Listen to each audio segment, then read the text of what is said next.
Un soir, un couple se dispute, une querelle typique entre conjoints. Les voix montent, ils n'arrivent même plus à s'entendre parler. Ils ne se gênent même pas de réveiller les enfants qui dorment. Les émotions sont fortes jusqu'à ce que les deux soient complètement épuisés.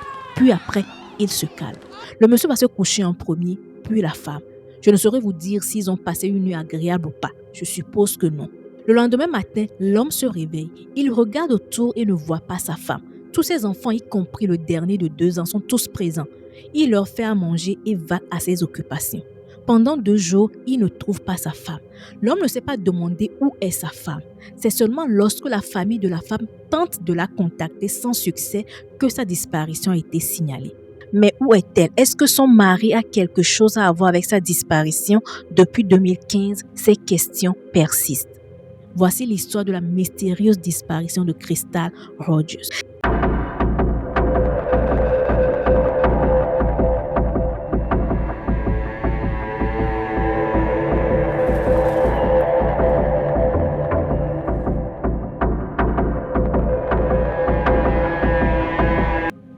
Crystal Rogers vivait avec son petit ami Brooke lorsqu'elle a disparu en 2015. Après sa séparation avec le père de ses 4 aînés, Crystal a rencontré Brooke. Ils ont eu un enfant ensemble. La veille de sa disparition, Brooke dit qu'elle jouait sur son téléphone quand il est allé se coucher. Lorsqu'il s'est réveillé le matin, la voiture de Crystal n'était plus là. Il n'a rien pensé de cela et il a juste vaqué à ses occupations. La mère de Crystal, Sherry, reçoit un message de la fille aînée de Crystal 2 jours plus tard. Elle se demandait si sa grand-mère avait eu des nouvelles de sa mère. Sherry a répondu que non, elle n'avait pas eu de nouvelles de Crystal. La grand-mère ne savait pas que cela faisait 2 jours que Crystal avait disparu. En soirée, Kelly envoie un autre message en demandant une deuxième fois à sa grand-mère si elle avait eu des nouvelles de sa mère. C'est alors que Sherry a appelé Crystal, mais elle n'a pas répondu. Elle a alors appelé les membres de la famille pour voir si quelqu'un avait eu des nouvelles de Crystal ou savait où elle se trouvait. Mais personne n'avait eu de nouvelles. Jusqu'à là, la mère de Crystal ne s'est pas inquiétée parce qu'elle ne sait pas que cela faisait 2 jours que sa fille a disparu. C'est lorsque la sœur de Crystal appelle Sherry lui demandant si elle avait eu des nouvelles de Crystal car elle n'avait pas eu de ces nouvelles depuis que la panique s'est instaurée. La famille demande à Brooke, le petit ami, qui répond calmement que cela faisait 2 jours qu'il ne l'avait pas vue. La famille se dit, dans ce cas, on va faire une déclaration de personnes disparues alors. Et à leur grande surprise, Brooke leur répond tout calmement, oui, je pense que c'est ce que vous devez faire. Il n'a pas proposé de venir avec eux, alors que c'est lui son petit ami et c'est lui la dernière personne à l'avoir vu. Pendant que la famille était au poste de police, une connaissance de Crystal les a appelés et leur a dit qu'il avait vu une voiture près de la route et que la voiture ressemblait beaucoup à la voiture de Crystal. Ils se sont rendus sur le lieu où la voiture avait été vue et c'était bel et bien la voiture de Crystal. Mais Crystal n'était pas à l'intérieur et ils ont appelé la police. Lorsque la police est arrivée sur les lieux, ils ont remarqué quelque chose. Le pneu arrière côté passager était crevé et avait laissé des traces noires sur la route. Ils ont aussi remarqué que les clés de Crystal étaient toujours dans le contact, son sac à main était sur le siège passager et son téléphone était toujours dans la console. Ils se sont demandé si son pneu a crevé. Pourquoi elle a laissé ses affaires dans la voiture, surtout son téléphone. Le père et le frère disent qu'elle les aurait appelés pour de l'aide avec le pneu. Ils auraient demandé des conseils sur la façon de le changer. La connaissance, c'est ce qu'elle aurait fait. Brooke, le petit ami, a été suspecté dès le départ. Il a dit aux enquêteurs et à la famille de Crystal qu'il ne l'avait ni vu ni entendu depuis 2 jours. Et tout le monde était immédiatement perplexe quant à savoir pourquoi il n'aurait montré aucune inquiétude ni n'aurait été à la police plutôt lui-même si c'était le cas. Et pourquoi il n'était pas inquiet? Il a continué sa vie pendant 2 jours comme si de rien n'était. On se demandait qui s'occupait des enfants pendant ces 2 jours. Est-ce la fille aînée qui s'est transformée en nounou?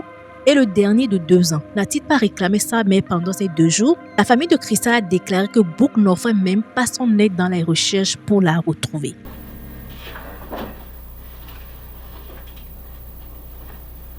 Okay. So that begs a question in my mind. All right.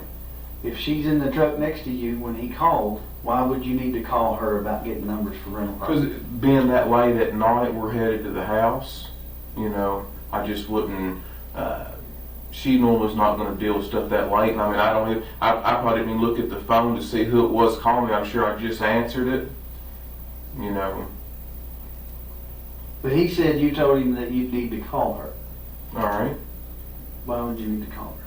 I mean, that's an odd phrase for someone who's sitting next to you in the truck.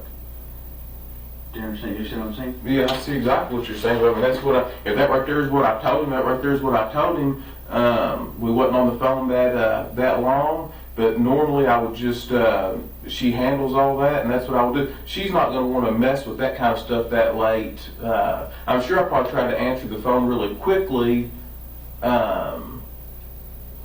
so that it wouldn't, a lot of times after I get moving, Eli goes to sleep, you know. Sometimes he goes to sleep in the truck, sometimes he doesn't. So, if you want to call him, you got his number and everything, if you want to call him. Lors de son interrogation avec la police, voici ce que Brooke a déclaré.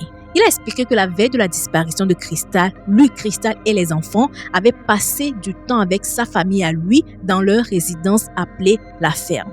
Une fois rentré chez eux, il s'était endormi immédiatement et que la dernière fois qu'il avait vu Crystal, elle était allongée à côté de lui en train de jouer à des jeux sur son téléphone. Quand il s'est réveillé le matin, Crystal n'était plus là ni sa voiture. Il ajoute que lorsqu'ils se disputaient, elle partait séjourner chez sa cousine Sabrina pendant plusieurs jours. Mais cela contredit ce qu'il vient de déclarer juste avant. Et que lorsqu'ils sont rentrés après avoir passé du temps chez sa famille à lui, ils sont allés dormir. Il n'y a pas eu de dispute cette nuit-là. Donc, pourquoi il aurait pensé qu'elle est partie séjourner chez sa cousine s'il n'y a pas eu de dispute? Supposons qu'ils ont eu une dispute cette nuit-là et que sous la colère, Crystal est allée chez sa cousine. Pourquoi Crystal n'a pas amené le bébé de 2 ans avec elle? La cousine de Crystal, Sabrina, a démenti cela. Elle a dit que son excuse était bidon car Crystal n'avait fait cela que 2 fois auparavant et n'avait passé que 2 heures avec elle ces 2 fois, pas plusieurs jours d'affilée. Ces 2 fois, elle avait son bébé de 2 ans avec elle. Brooke avait des excuses pour tout pendant l'interview. Il est même devenu défensif lorsqu'il n'avait pas de réponse pour certaines questions. La famille de Crystal avait l'impression que Brooke en savait plus qu'il ne laissait croire. Quelque chose n'était pas clair. Le frère de Brooke, Nick, qui est un officier de police, a été convoqué pour une interrogation lui aussi. Nick ne voulait pas que Brooke participe à des entretiens avec la police. On l'a même entendu appeler Brooke pendant son interrogatoire, lui disant essentiellement que les détectives allaient essayer de déformer les choses en leur faveur et qu'ils ne devraient pas parler avec eux. Les enquêteurs avaient découvert avant leur interrogation avec Nick que la nuit du 3 juillet, le jour où Crystal a disparu, Nick avait pris une voiture de patrouille jusqu'à leur résidence familiale appelée la ferme. La police avait trouvé cela assez étrange et ils ont décidé d'approfondir l'enquête sur la voiture de patrouille. Lorsque les détectives ont effectué un test sur le véhicule, ils ont trouvé un peu de flux corporel à l'arrière de la voiture ainsi que sur une couverture dans le coffre. Nick avait ramené cette voiture chez lui. C'est une voiture de service utilisée exclusivement par lui. Le détective a demandé à Nick, y a-t-il une raison pour laquelle il pourrait y avoir du sang dans le coffre de votre voiture de patrouille? Nick a répondu, aucune raison. Le détective continue. Donc, vous ne transportez pas régulièrement d'éléments biologiques. Quand avez-vous vu pour la dernière fois quelqu'un qui saignait? Nick répond. Ça remonte peut-être à un accident ou quelque chose du genre, mais cela fait longtemps. Ils ont décidé de le soumettre à un test polygraphique. Dans le résultat du test, le détective lui dit « Je vous parle en tant que collègue officier de l'application des lois. Le moment est venu pour vous de réfléchir sérieusement au reste de votre vie. Je ne parle pas de Brooke ou de quiconque d'autre. Les détails de qui a fait quoi et quand. Je ne peux pas vous les dire exactement, mais je peux démontrer de manière probante à travers des éléments factuels déjà acquis que les informations que vous nous avez fournies sur l'endroit où vous étiez à divers moments, il est clairement démontré que ce que vous nous avez dit n'est pas vrai. Nous pouvons le prouver devant un jury. Après cela, il a été remis de ses fonctions de policier basées sur les éléments suivants. Il a appelé son frère lors de l'interrogation de son frère pour lui dire de ne pas répondre aux questions des policiers. Cela est considéré comme une interférence dans l'enquête. Lui, en tant qu'officier connaissant la loi, il sait très bien qu'il ne peut pas poser un acte pareil. Et 2, son test polygraphe est très douteux. Brooke, son frère, était officiellement désigné comme suspect dans la disparition de Crystal, mais il n'a pas été arrêté.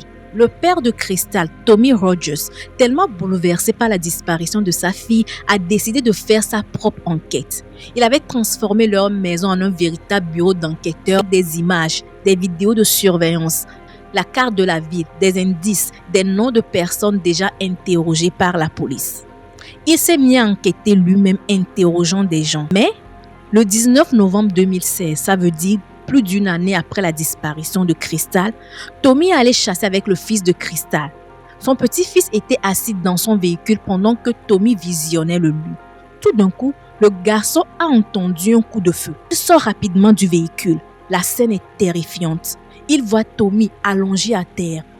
Tommy a été abattu de sang-froid. Pauvre petit, sa mère a disparu et là, c'est son grand-père qu'on vient d'abattre devant lui. D'aucuns diront qu'il a été réduit en silence parce que quiconque a fait du mal à Crystal savait qu'il était tellement déterminé et peut-être même qu'il se rapprochait trop de trouver les réponses. Mais la police a classifié cela comme un accident de chasse. Après la mort de Tommy, la famille de Tommy engage des enquêteurs privés et leur donne tous les éléments que Tommy avait pu trouver lors de son enquête.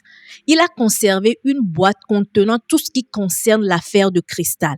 Chaque information reçue, chaque adresse, chaque carte des lieux où Crystal aurait pu être et même chaque caméra de surveillance dans la région où Crystal avait été vue ont été consignés dans cette boîte. Dans les dossiers de Tommy se trouvait une vidéo de surveillance montrant Crystal à Walmart avec ses enfants à 16h36 la veille de sa disparition. Déjà, cela contredit ce que Brooke avait dit qu'ils ont passé la journée dans la résidence familiale.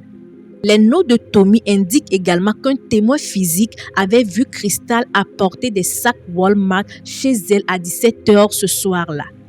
Tommy avait également remarqué dans les images de Walmart qu'il avait obtenu qu'une Buick blanche allait et venait près de Walmart pendant que Crystal était là. Des témoins ont également affirmé que la Buick blanche était également vue garée quelque part pas loin de la résidence de la famille de Brooke qu'ils appellent la ferme le soir où Crystal a disparu. Les enquêteurs ont découvert que la grand-mère de Brooke, Anna Whiteside, possédait une Buick blanche. Mais quand les enquêteurs ont obtenu l'autorisation pour examiner la voiture, la grand-mère l'a vendue. Est-ce qu'une coïncidence? Est-ce que c'est pour couvrir quelque chose? Est-ce que dans cette voiture, il y aurait peut-être des indices, quelque chose qui indiquerait que Crystal a été dans cette voiture? Quand on a demandé à la grand-mère de comparaître devant la justice, son avocat l'a conseillé de ne pas le faire, d'invoquer le 5e amendement. Le 5e amendement, c'est le refus de témoigner contre soi-même. Les enquêteurs ont quand même pu trouver la voiture vendue. Ils l'ont examinée, mais cela n'a rien donné de concluant. La vie continue, laissant la famille dans la douleur. La police n'a pas pu trouver ce qui est arrivé à Crystal ni où elle est. Ceci a duré des années jusqu'en août 2023 où la première arrestation a été faite. Un homme nommé Joseph Lawson a été arrêté. Tout le monde était plus que perplexe. C'était un nom assez aléatoire. Ce n'est pas quelqu'un que la famille connaît ni qui a été interrogé par la police. Personne n'était au courant de ce nom dans le cadre de l'enquête. Pourquoi était-il arrêté?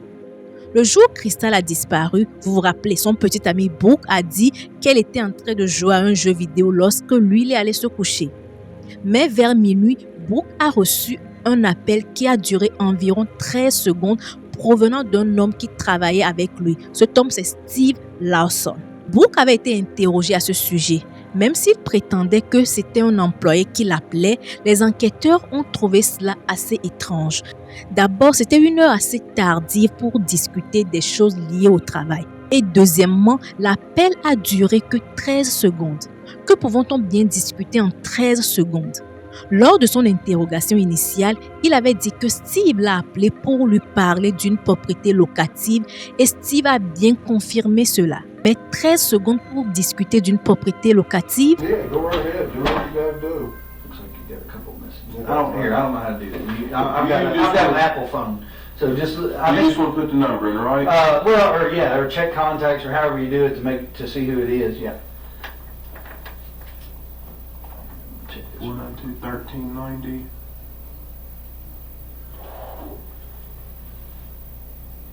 Just call it. Oh, Steve Lawson. Okay, who is Steve Lawson? He's somebody works for me.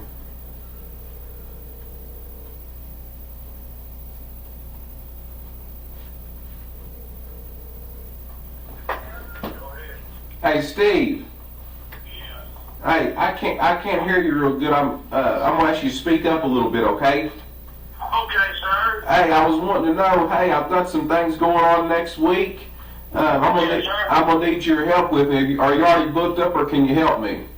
I haven't moved up yet. I'm still looking for a place. That's why I needed them numbers from you. All right. Well, I can write them all down and get them there for you. But I was actually talking about doing some more work with your little skid steer and so forth. Mine's still broke down. Well, like I said, get with me tomorrow. I'm coming. I know you're having a hard time hearing me because it's where I'm located at. All right.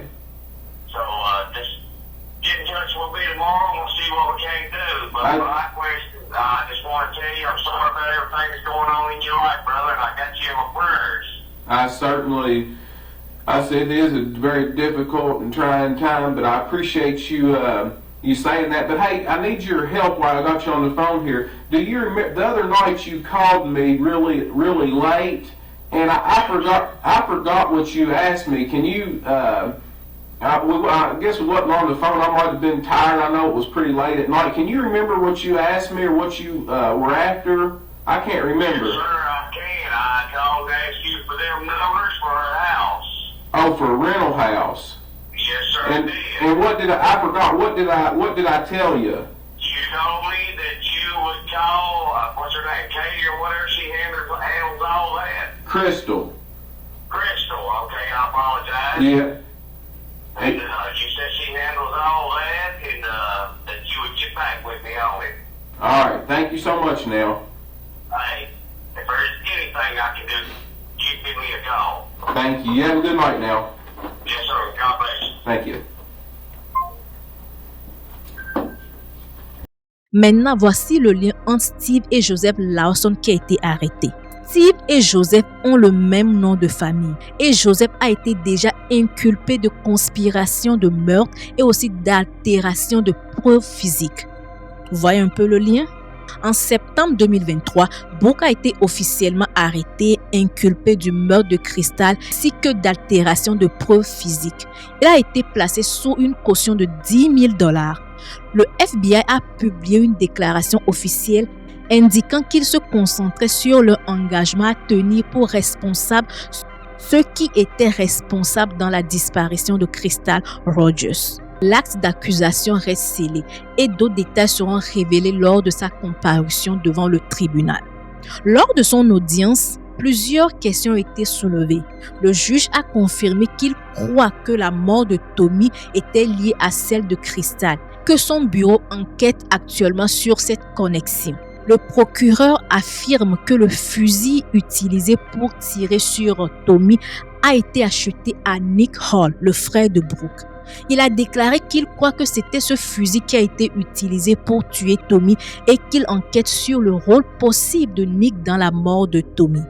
La grande révélation pendant cette audience a été la préoccupation concernant la sécurité des témoins impliqués dans l'affaire, surtout compte tenu de ce qui est arrivé à Tommy.